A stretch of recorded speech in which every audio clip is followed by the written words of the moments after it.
Fala galera, beleza? Vamos jogar um videogame trazendo mais um vídeo aí, Flight Simulator 2020, mais uma dica para você, dessa vez falando sobre configuração de joystick. Então, se você está com dificuldade para configurar o seu joystick no Flight Simulator 2020, vem comigo, vamos lá. Bom pessoal, tutorial bem básico, a gente vai direto ao ponto, até porque não existe nenhum mistério em você configurar ou utilizar um dos perfis já pré-disponibilizados pela Asobo aí, pela Microsoft, tá? Então, a primeira coisa que você vai fazer na tela inicial aqui, ó, é você vir aqui, tá, ó, em opções, depois vir em controles, e aqui dificilmente o seu joystick não será identificado. Como você pode ver aqui, ó, ele já identificou, tá, o meu joystick. E aí você tem duas opções, tá, de simplesmente utilizar o perfil pré-definido ou você configurar. Então, se você objetivamente vir aqui, ó, vamos lá, superfície de controle de voo, tá? Melhor, vamos fazer aqui, ó, expandir e recolher tudo, tá? Então, quando você vem aqui em expandir e recolher tudo, ele abre, né, ele colapsa todas essas opções aqui, como você pode ver, tá vendo? E aí, você, para identificar que botão faz o que no seu joystick, você faz esse procedimento e você vai apertando os botões aí, ó. Você percebe que já existe, ó, botões pré-definidos, ó. Então aqui o botão 5, ele vai dar a partida automática no motor. Ó. Aí ele vem aqui acionar freio de estacionamento, botão 6. Ele vem aqui mais para baixo, ó, acionar trem de pouso. Tá? Aí você vai ver a disposição dos botões do seu teclado no perfil padrão, e se você não gostar, você simplesmente vai criar um outro perfil e vai partir do zero. Então a gente vai pressionando aí, ó, e ele vai mostrando, ó, diminuir flaps, aumentar flaps. Mais abaixo aqui ele vai ter o trim, ó, configurado, tá? Então existe um perfil pré-definido, e você querendo utilizar o perfil pré-definido, você não precisa fazer absolutamente mais nada em termos de configuração dos botões a serem utilizados. Perfeito, mas e se você não quiser utilizar o perfil, né, padrão aí, ó? Você pode ver, existem dois perfis aqui, tá?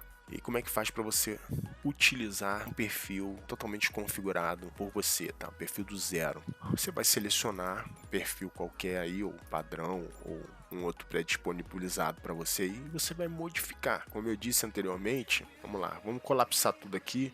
Quando você pressiona um botão no seu joystick, ele é mostrado aí na tela, como você pode ver. Fica bem mais fácil você configurar dessa forma. Porque se você vier aqui em gerenciador de pré-definições, você criar um outro perfil, você vai ter que fazer tudo isso aqui, ó, na mão. Instrumentos, sistemas, aqui ele já está pré-definido, como você pode ver. E aí seria mais fácil você vir aqui e você simplesmente modificar. E como você modifica, né? Você vai clicar sobre ele e aí você vai selecionar uma entrada, ou então você vai dar um pesquisar. Quando você clica aqui, ó, em pesquisar, ele vai abrir a possibilidade de você pressionar o botão que você quer. E aí você pressionando, ele vai associar o botão àquela ação que está definida ali na tela. Eu não vou manter isso aqui, ó, vou cancelar, vou fazer um outro aqui, por exemplo, ó. Deixa eu ver aqui um que eu, ó, esse aqui, acionar freio de estacionamento. Como seria o processo? Você percebe quando você pressiona o botão no seu joystick, ele é exibido na tela, né? E você consegue identificar, tá? Caso você pressione algum botão e ele não aparece na tela, é só você ir deslizando a barra aqui e pressionando até você encontrar, ó, tá? Então o que você vai fazer, ó? Eu já identifiquei aqui o freio de estacionamento, tá? Digamos que eu quisesse mudar esse botão aqui, tá? Eu ia clicar sobre ele, ia vir aqui na lupinha, ó, e ia pressionar o botão que eu quero associar. E aí você vem aqui e dá um validar. Ó, por exemplo, aqui, aumentar e diminuir flap, tá? Clica sobre, vai na lupa e pressiona, ó. Aqui ele já exibe uma mensagem dizendo que está associado em outro lugar, tá? Então você cancela. Aumentar a flap, ó, clica na lupa e aperta o botão, dá validar. Diminuir flap, clica na lupa, pressiona o botão, clica em validar. E assim você vai modificando completamente o seu joystick. Depois é só você vir em aplicar e salvar, e um abraço. Zero estresse, zero fadiga, zero mistério. Entretanto, existe a questão da sensibilidade. E aí é o seguinte, isso vai estar muito associado ao estado do seu joystick, principalmente ao estado do seu joystick, porque às vezes o teu joystick, ele, por mais que você calibre o seu joystick, ele não te retorna uma sensibilidade legal, tá? Às vezes pelo uso, às vezes por conta do desgaste natural de alguma das peças do seu do seu joystick, como potenciômetro, e aí você vai ajustar o teu joystick de acordo com o estado dele e também de acordo com a aeronave que você mais voa, tá? Então, o que acontece? Você vê aí, ó, joystick eixo X, tá? O que significa o eixo X? É o movimento de rolagem no eixo longitudinal da aeronave, né? É o que? São os ailerons, tá? Movimento de aileron aí, tá? Você percebe aqui, ó, que ele tem uma curva, né? Ou seja, o que significa essa curva, né? Significa que depois de um determinado ponto, ele começa a ficar mais lento e depois ele aumenta a velocidade.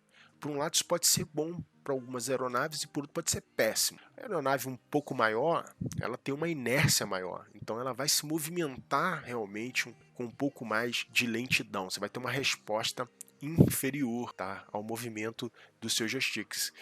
Você percebe que quando você pega um A320, você bota para o lado esquerdo, ele demora a começar a iniciar a realizar a curva. Isso é um comportamento normal. Entretanto, a gente tem que considerar a questão do estado do joystick, né? Ou seja, se isso é muito exacerbado, você precisa realmente fazer um ajuste e tentar chegar o máximo possível perto da performance original da aeronave. O que acontece? Sensibilidade menos, sensibilidade mais, tá? Quando você aumenta isso aqui, ó, vamos deixar aqui em 0 para você ver mais ou menos o que significa isso, tá?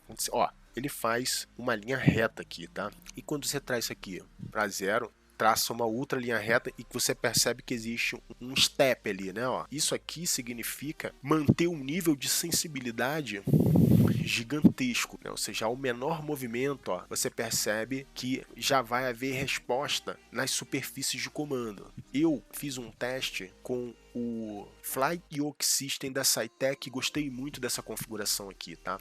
Inclusive recomendo às pessoas que utilizem o Cytec Flight Yoke System, que é sensacional. Eu não testei com Rotas 4, tá? Mas objetivamente o que quer dizer isso aqui? Que você mantendo a configuração dessa forma aqui, você vai ter um controle gigantesco de precisão sobre a aeronave. E também ela vai ficar um pouco mais arisca em termos de comandos executados em todos os eixos da aeronave, ou seja, longitudinal, vertical e horizontal. Você também tem aqui a zona morta. O que seria a zona morta? Quanto de movimento você vai precisar fazer no seu joystick para que ele comece a produzir efeito. Então, se você vem aqui e traz isso para 10%, olha o que acontece ali, ó. Então significa que até ele começar, ó, na descida é onde ele começa a produzir efeito, tá? Então significa, ó, que se eu fizer isso aqui, ó, nada acontece, tá? Ó. Então significa que existe um intervalo de tempo ali definido para que o seu joystick comece a produzir efeito sobre sua aeronave. Então montou para 15%, ó, você percebe que já aumentou ali, ó, o espaço de deslocamento do seu joystick para que comandos sejam enviados para sua aeronave, tá? Quanto que você vai usar isso aqui? Eu particularmente uso zona morta, usei, né, não uso mais. Eu usei durante algum tempo porque eu estava com um problema de precisão na calibragem do meu joystick. Então o que acontece? Ele ficava tremendo assim, ó, tá? Ó. Ele ficava tremendo. E aí o que acontecia? Se a sensibilidade dele tivesse em 0, isso iria produzir efeito, tá, para minha aeronave. Se ele estiver bem calibrado e o estado do seu joystick for 100%, você não precisa definir zona morta. Agora, é importante sobressaltar que isso é também uma questão muito associada à preferência de cada um. Tá? Então, o eixo X vai ser movimento de rolagem em torno do eixo longitudinal, eixo Y, movimento em torno do eixo horizontal. Aqui embaixo você tem o estabilizador vertical, que vai ser a movimentação em torno do eixo vertical, né? Ou seja, são 3 eixos que a gente possui na aeronave: longitudinal, vertical e horizontal, e transversal, se não me engano, horizontal, transversal, enfim, me falha a memória agora. E será aí que você vai mexer para que você consiga um ajuste fino do seu joystick.